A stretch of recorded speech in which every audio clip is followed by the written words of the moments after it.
आप सभी भाई बहनों का सर्व कल्याण वृक्ष की प्रश्नोत्तर ज्ञान कक्षा में एक बार फिर स्वागत है। इसकी चर्चा में किसी भाई बंधु ने मिस कॉल के संबंधित एक प्रश्न किया है। देखिए, कुछ रोज पहले हमारा ब्रह्म मुहूर्त ज्ञान उपदेश कक्षा में एक वीडियो प्रसारित हुई थी जिज्ञासा को लेके, और उस जिज्ञासा को ही हमने परमात्मा को दी गई एक मिस कॉल से जोड़ते हुए वीडियो पर कुछ तर्कपूर्वक स्थितियों पर प्रकाश डाला था। लेकिन उस भाई बंधु को कुछ शिकायत भी उस मिस कॉल से रही, और शायद बात कुछ समझ आई नहीं। देखिए, आप संसार में भी जब किसी मित्र को कहीं भी देखिए, किसी को जब फोन लगाते हो, वो आउटगोइंग कॉल होती है, दूसरे के मोबाइल पे वो इनकमिंग कॉल होती है। और जब कभी भी देखिए वो इनकमिंग कॉल, यानी कि आपकी जो आउटगोइंग कॉल है, वो दूसरे से बातचीत यदि नहीं हो पाती, तो उस काल विशेष को ही साधारण परिस्थितियों में एक मिस कॉल कहा जाता है। क्योंकि मिस कॉल एक चर्चित, एक सामान्य शब्द है, और सामान्य चर्चित शब्द जब आपके हमारे मन बुद्धि के स्तर पर कहीं रुक जाते हैं, टिक जाते हैं, तो उस स्थिति विशेष से संबंधित जो हमने वीडियो प्रसारित की होती है, उसका जो एक मूल भाव है, वो आपको में समझ में आ जाता है। इसीलिए हम देखिए, समय-समय पे मैं समझता हूँ कि देखिए 3200 प्रसारित वीडियो में हमने 100 150 वीडियो तो इंग्लिश के शब्दों को ही आधार में रखते हुए अपनी चर्चा को आगे बढ़ाया। देखिए, चर्चा में हम प्रतिदिन, चाहे ब्रह्म मुहूर्त ज्ञान उपदेश कक्षा की वीडियो हो, चाहे संध्या बेला ज्ञान कक्षा की, जो अब सर्व कल्याण वृक्ष की प्रश्नोत्तर ज्ञान कक्षा, जहाँ हम उसको तर्क संगत विश्लेषक ज्ञान कक्षा से संबोधित करते हैं। और अब हमने देखिए आध्यात्मिक ऑक्सीजन के अंतर्गत लघु ज्ञान संदेश कक्षा में इन सभी स्थितियों पर कुछ प्रकाश डालते आए।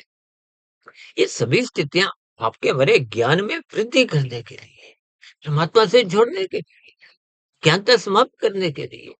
क्योंकि अज्ञानता के अंतर्गत ही यहाँ पर हम कानून का उल्लंघन कर जाते हैं। पाप कर्म कब कितने कर जाते हैं, मनुष्य को इसका बोध नहीं होता। ये कानून का उल्लंघन, पाप कर्म होना, ये आपका मृत क्रमशः बिगाड़ते हैं। क्योंकि कानून का उल्लंघन होने से यहाँ की व्यवस्था में यदि आपको हमें दंड मिल जाता है, तो देखिए वो स्थिति समाप्त समझी जाती है। यदि आप किसी कारणवश दंड से बच जाते हो, या दंड उतने अनुपात में नहीं मिलता, तो फिर परमात्मा की व्यवस्था में कर्मफल सिद्धांत के अंतर्गत ये 84 लाख प्रकार की जोनियां को हो, या तुम्हारे जीवन में जब जब दुखमय स्थितियां, प्रतिकूल परिस्थितियां आती है, ये प्रकृति की व्यवस्था के अनुसार, प्रकृति की व्यवस्था को हो, प्रकृति एक अदालत को हो, एक न्याय व्यवस्था को हो, एक यंत्र को हो, एक अंतहीन प्रक्रिया, किसी भी नाम से देखिए बात की तह तक आपको समझना है, पहुंचना है, ताकि कर्मफल सिद्धांत की सूक्ष्म स्थितियां आपको में समझ में आए। अन्यथा ज्ञान के अभाव में ही देखिए, देखिए जब आप किसी का एक पैसा भी छीनते हो, तो मेरा व्यक्तिगत ऐसा मानना है कि आपको एक पैसे के वो 10 पैसे लुटाने होते हैं। अभी कुछ रोज पहले ही हमने एक ईएमआई के ऊपर, यानी कि पाप कर्मों की ईएमआई के रूप में आपको हमें लुटाना होता है। ये नीचे की जो 80 लाख प्रकार की तामसी निंदनीय कष्टमय जोनियां, इन जोनियों के सभी जीव, देखिए कुछ जोनियां तो ऐसे हैं जिनके आप और हम नाम सुनकर भी भयभीत होते हैं। उन जोनियों में भी आज जितने जीव हैं, वो सभी जीव भी कभी ना कभी आपके हमारे समान मनुष्य जोनि में, उन्होंने भी देखिए परमात्मा को याद नहीं किया, परमात्मा को मिस कॉल का मतलब जिज्ञासा नहीं रखी। जिज्ञासा का मतलब यही है कि जब आप परमात्मा को जानने के भीतर से मन बुद्धि के स्तर पर इच्छा रखते हैं। मिस कॉल का अभिप्राय केवल इतना ही है तो फिर परमात्मा की एक ज़िम्मेदारी बन जाती है। देखिए, जैसे आप किसी जानकार को फ़ोन करते हो, वहाँ बात नहीं होती तो उसके वहाँ एक मिस्ड कॉल के रूप में आपकी कॉल एक दिखाई जाती है, रजिस्टर हो जाती है। ये किसी से देखिए संसार में तो उस मिस्ड कॉल का जवाब आएगा या नहीं आएगा वो एक अलग भौतिक स्थितियाँ हैं। कहीं-कहीं देखिए कुछ फ़ोन नहीं भी आते, लेकिन परमात्मा के यहाँ आज तक अनादिकाल से जब कभी किसी भी मनुष्य द्वारा ऐसे मिस कॉल को हो, जिज्ञासा को हो, परमात्मा से जुड़ने की एक तीव्र इच्छा को हो, किसी भी रूप में, जब आप परमात्मा को ज़ाहिर करते हो, यानी कि मिस कॉल मारते हो, ऐसी जिज्ञासा रखते हैं, तो परमात्मा उस जिज्ञासा का को हो, उस मिस कॉल का जवाब किसी भी रूप में के जीवन में गुरु भेज देते हैं। आपके जीवन में कोई ऐसी स्थिति बना देते हैं, चाहे वो देखिए कोई पत्रिका के रूप में हो, कोई एसएमएस के द्वारा संदेश के रूप में हो, यानी कि आपके हमारे भ्रम को हो, ज्ञानमय स्थितियों को, भले ही तकनीकी रूप से आपकी हमारी आत्मा पहले से ही ज्ञान है। शास्त्र या हमारी भी कोई वीडियो को नया ज्ञान नहीं देता, केवल अज्ञानता समाप्त होती है और अज्ञानता आपकी हमारी स्वयं की विषय भोगों में असक्ति के कारण अमर्यादित विषय भोगों को भोगते हुए आज तो देखिए 24/7 की स्थितियां विषय भोगों के प्रति आपके हमारे घरों में प्रवेश कर चुकी है, जिसके फलस्वरूप वो अमर्यादित विषय भोग ही आपके हमारे ज्ञान को कमजोर करते हैं। तकनीकी रूप से, सैद्धांतिक रूप से सभी आत्मा पहले से ही ज्ञान है। यानी कि ये जो जिज्ञासा है, तभी तो देखिए शास्त्रों में 4 भक्तों का जिक्र आता है। आर्थ भक्त, अर्थार्थी भक्त। देखिए आर्थ भक्त का अभिप्राय तामसिक स्थितियों से है। जब-जब दुःख आते हैं, तो मनुष्य परमात्मा को याद करता है, बड़े से बड़ा पापी भी हो, अपराधी भी हो। और अर्थार्थी का मतलब राजसी स्थितियों से है। जब आप संसार को पाना चाहते हो, भोगना चाहते हो, अब परमात्मा की स्तुति करते हो, वो अर्थार्थी भक्त होता है। ये राजसी स्थितियाँ हैं।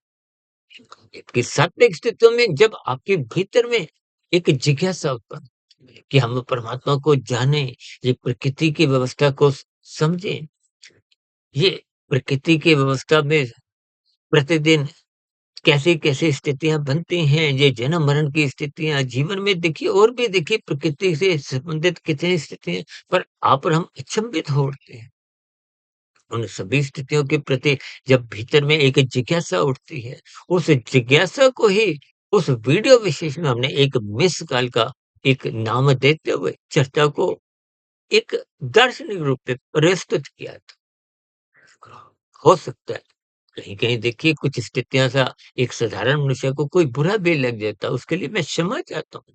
लेकिन इन सभी स्थितियों को तर्कपूर्वक, ज्ञानपूर्वक हमें समझना होगा। क्योंकि जैसे-जैसे अज्ञानता समाप्त होती है और अज्ञानता का समाप्त होने का अभिप्राय देखिए उस स्थिति विशेष से, उसको आप गुरु को हो, कहीं भी देखिए कोई भी नाम दो, गुरु का अर्थ ही ये है, जो अंधकार समाप्त करते हुए प्रकाश में स्थिति मिल जाए। यानी कि आपकी अज्ञानता के पर्दे हटा दे, ज्ञानमय स्थितियाँ में उपलब्ध करवा दे, ये प्रकृति के तमोगुण, रजोगुण, सतोगुण की स्थितियों का बोध करवा दे। आपके हमारे जो 3 शरीर हैं, 84 लाख प्रकार की योनियाँ हैं, क्योंकि शरीरों का संबंध ये कार्य जगत से है। शरीरों का संबंध 84 लाख प्रकार की योनियों से है। ये बार-बार जो 84 लाख प्रकार की योनियों में आपका हमारा भ्रमण होता है, उसके पीछे का कारण किए गए सकाम भाव से, यानी कि फल पाने की इच्छा से। तभी तो कहा जाता है कर्म फल सिद्धांत। कर्म होने के बाद फल आना निश्चित है। देखिए अनुकूल परिस्थितियों को तो आप सुख रूपी फलों को आप त्याग कर सकते हो, लेकिन दुःख रूपी स्थितियों को, प्रतिकूल परिस्थितियों को तभी तो हम दुखों को गैर ज़मानती वारंट से भी जोड़ देते हैं। अभी कुछ माह पहले देखिए आपने महाकुंभ की स्थितियों में स्नान डुबकी को एक पाप समाप्त होने की स्थितियों से कुछ लोगों की ब्रह्ममय स्थितियों का कुछ समझ में आई होगी। अक्सर हम ऐसी स्थितियों पर खंडन करते हैं। देखिए, तीर्थ स्थलों पर जाना अच्छी बात है, संतों का संग करना अच्छी बात है, उनसे प्रेरित होते हुए परमात्मा से जुड़ना चाहिए। तभी आपके हमारे जीवन में एक जिज्ञासुपन, यानी कि एक जिज्ञासु भक्त होने की स्थितियाँ बनती हैं। ऐसी स्थितियाँ आपके मन बुद्धि के स्तर पर भी बने, क्योंकि जब तक हम सतोगुण में स्थित नहीं होते, जिज्ञासु भक्त नहीं बनते, ब्रह्म मुहूर्त में उठते नहीं है, गुरु के प्रवचनों को आदर पूर्वक सुनते नहीं है, शास्त्रों का स्वाध्याय करते नहीं, तब तक आपकी हमारी आध्यात्मिक उन्नति के दरवाजे, जो कर्म, जो ज्ञान, जो भक्ति, जो की स्थिति है, वो आरंभ ही नहीं हो। तो मोक्ष प्राप्ति को हो, परमात्मा की प्राप्ति को हो, आनंद की प्राप्ति को, वो स्थितियाँ फिर मंजिल रूपी स्थितियाँ बन नहीं पाती। तभी तो 4 पुरुषार्थों में देखिए, धर्म को प्रथम स्थान पे रखने के लिए बार-बार शास्त्र आह्वान करते हैं। धर्म का अभिप्राय सात्विक स्थिति से है, या यूँ कहो कि धर्म और मोक्ष का जोड़ा है, जैसे अर्थ और काम। अर्थ का अभिप्राय पदार्थों से है, धन से है, बात एक ही है। क्योंकि कामनाओं की पूर्ति के लिए काम का अभिप्राय राजसी स्थितियाँ। इन सभी स्थितियों को परमात्मा की प्रेरणा से, गुरुओं के आशीर्वाद से, ब्रह्म मुहूर्त समय विशेष में मैंने कुछ प्रकाश डाला है। फिर भी आपके मन में कोई नया प्रश्न उठ रहा हो, या आज की वीडियो संबंधित बात भी समझ नहीं आई हो, तो आपके नए प्रश्न का भी स्वागत है। चर्चा विषय को यहीं विराम देते हैं।